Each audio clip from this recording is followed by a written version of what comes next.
आइए आज आपको एक कहानी सुनवाता हूँ। एक था सच और एक था झूठ।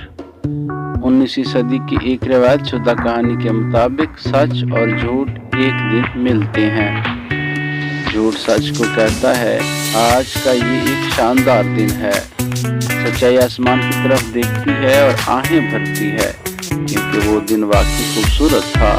वो एक साथ काफी वक्त गुजारते हैं। बिलाखिर एक कुएं के पास पहुंचते हैं। झूठ सच कहता है, पानी बहुत अच्छा है, चलो मिलकर नहाते हैं। सच्चाई एक बार फिर मशकूक होकर पानी की जांच करती है और पता चलता है कि ये वाकई बहुत अच्छा है। वो कपड़े उतार कर नहाने लगते हैं। अचानक झूठ पानी से बाहर आता है, सच का लिबास पहनता है और भाग जाता है। गजबनाक सच कुएं से निकलता है और झूठ को ढूंढने और अपने कपड़े वापस लेने के लिए हर तरफ भागता है। दुनिया सच को बरसना देखकर हकारत और गुस्से से नजरें फेर लेती है।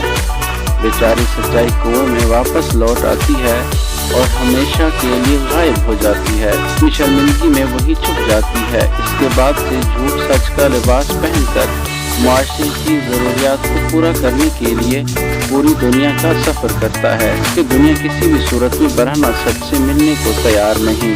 नाज़रीन, इस कहानी से हमें सबक मिलता है कि हम सच को सच और झूठ को झूठ समझें। अल्लाह हाफिज़।